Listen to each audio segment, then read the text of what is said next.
Hey, everybody, I know you're usually not used to not seeing my pretty face, but I wanted you to check this out.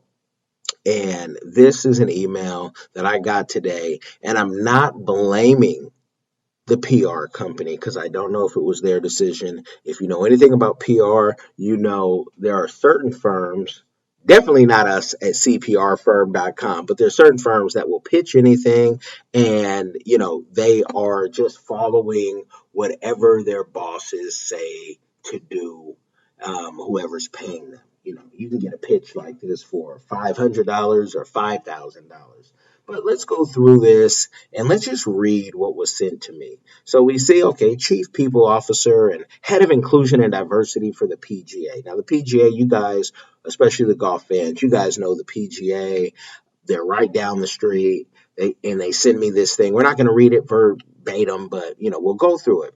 And it says, good morning, production team at Diversified Game. Now, in all fairness, they might be using muck rack or Cision or meltwater or something, and just, it sends it out to 40,000 people and it just changes the name. And that might be, I doubt that it was just sent to me. But if you send it to me, you better know what you're sending to me, because I get over 100 emails for the podcast alone for the day.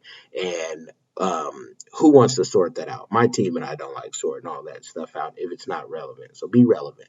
So they're talking about Black History Month and how important it is on the annual calendar, and how the PGA is trying to do better, and how their Chief People Officer, Sandy Cross, like to share her past and current reflections on Black History Month. And working for an organization, they say, that has not got it right. They say challenges. PGA just hasn't got it right. I remember seeing Tiger Woods and, just the pure racism. And when you are golfing, it's just, it can be a mess sometimes. So I'm like, okay, she wants to talk about Black History Month. I don't know who Sandy Cross is, but the first thing I'm going to do is I'm going to go to her LinkedIn, which I believe I've already clicked on. Let's go there again. Yep, it's already here. So I clicked on it. I see Sandy Cross appears to be a white woman. She's a change agent.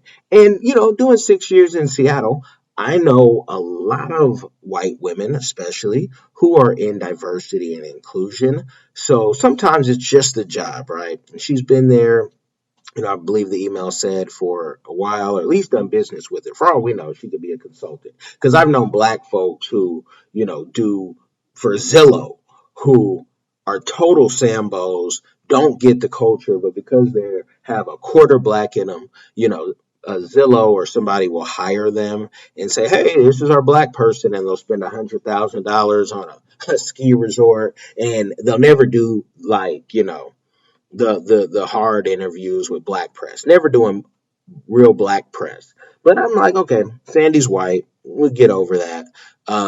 Let's see where her experience is with Black people, since she's going to tell us how important Black history is. And I'm going through here and I don't see it. But you know what?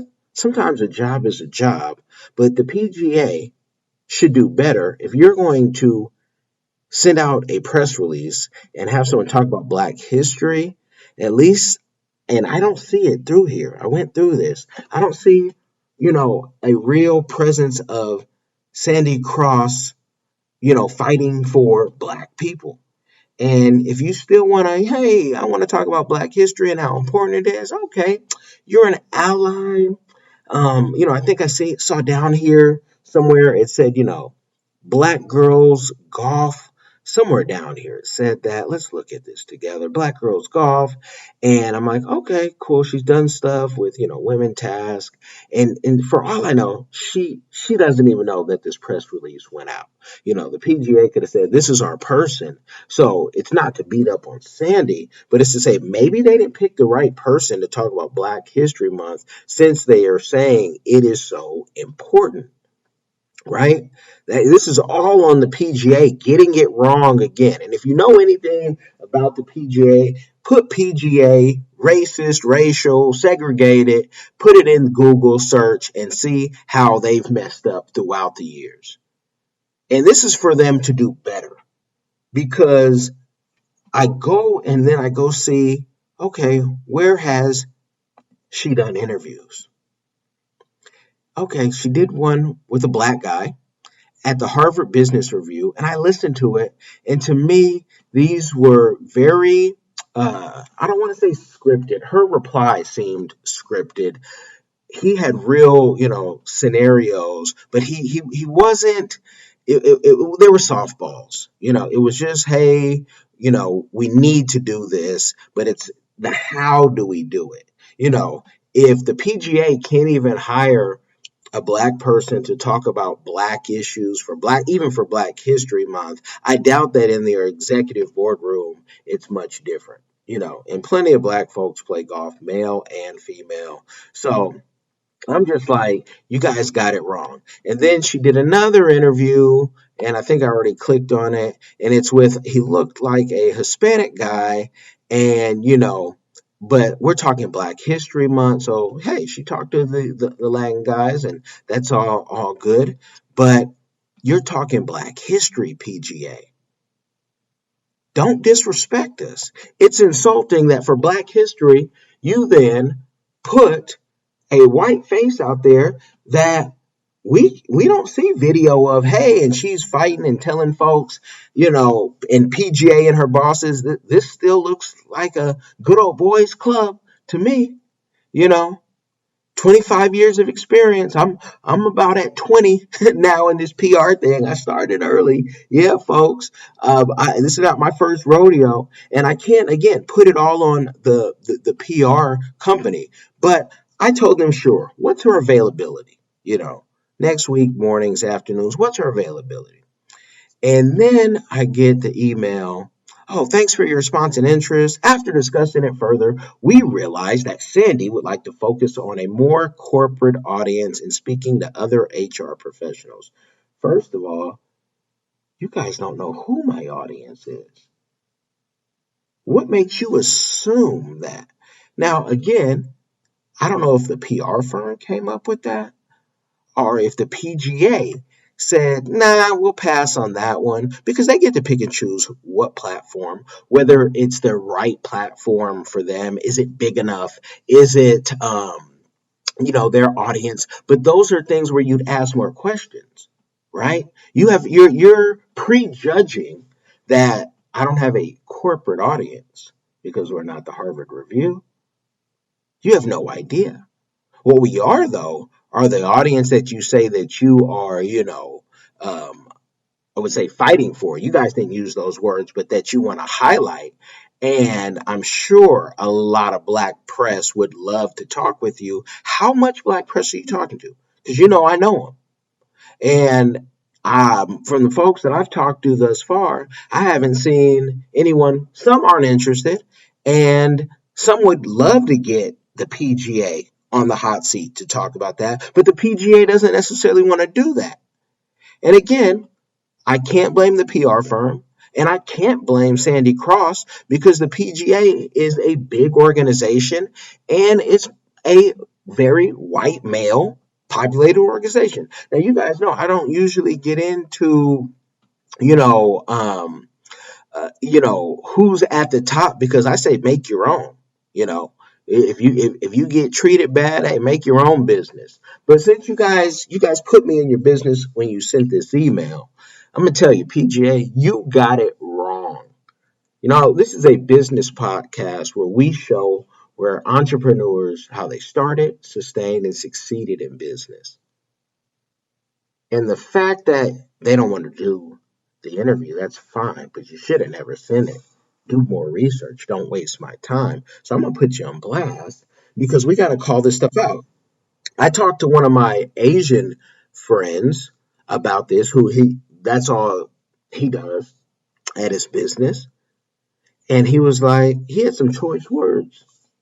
He had some real choice words that I can't say on my show. But he's like, you know what? When they try to target the Asian community, they don't send, white people. They go find themselves an Asian. When they want to go talk to LGBT, they go find someone from that community when they want them to talk on a subject as like this. This is just disrespectful. And you guys don't know it, so I had to let you know. Because I'm one of the very few who I'm not a tap dancing Sambo. Sometimes they call him an Uncle Tom. I'm a let's do business, I don't care what you look like type of person. But because business is so good and it's not just based in this country, I'm free to say what I want to say. And I'm free to just, really call you out for the insult of, I'm going to say it's on the PGA, that a more corporate audience, you might as well have said a more proper, at least tell me, hey, we can't verify your numbers, because that's something that I don't do. I send a deck out. I let people know, but if you want to do the interview, you do the interview. But this is something that I want you guys to like, share, subscribe, tag the PGA in, because they need to do better. This is a new America. They need to be more just doing a training. You got to have black people who can actually speak up, who aren't worried about losing their check if they say the wrong thing. And if you listen to us, that's what happens. Black folks get in these organizations. It's happened to me before. It's happened to the 300 plus members in Seattle that I know in our organization out there. When we were living out there, I'm down the street from the PGA. I told him I would have loved to have it, but I wasn't going to give any softballs, when you're talking about black history. But I wasn't going to be rude either. I was going to be fair and objective and ask the questions that black, white, everybody would like to know. Because I'm seeing white guys on the golf course getting in trouble online for playing rap music, all over, and it's cursing, and black folks wouldn't even dare do that because they just assume they'd get kicked off. While the white guys are like, nah, just keep on playing. But that's a different topic, different day. PGA, you got some work to do. I saw personally when Tiger Woods came up, how you fumbled the ball there. And you really haven't, made amends for that. And you need to. Because I've seen, again, companies like Zillow do the same. It's crap. And you guys it's like you don't know how to hire. Find someone at an HBCU. These corporations will try to do something for black ski clubs and say, hey, we're trying to recruit. No, you're not. Majority of black folks don't ski. I do. I snowboard, but I also ride bulls. I'm adventurous, and there's plenty of us that do that, but you almost cut off such a population that would never even go skiing. When these are the things that they do. And plenty of black folks love to golf, even if they're not good at it. But that's the game, you guys, and I hope you can feel this. Thank you for bearing with me. Make sure you share this with someone, because we got a lot of work to do if we're going to keep this country with the vision of everybody is equal. Just that. We can't even get to the pursuit of happiness till we can get everybody equal. So you guys be blessed. I'm out. Game over.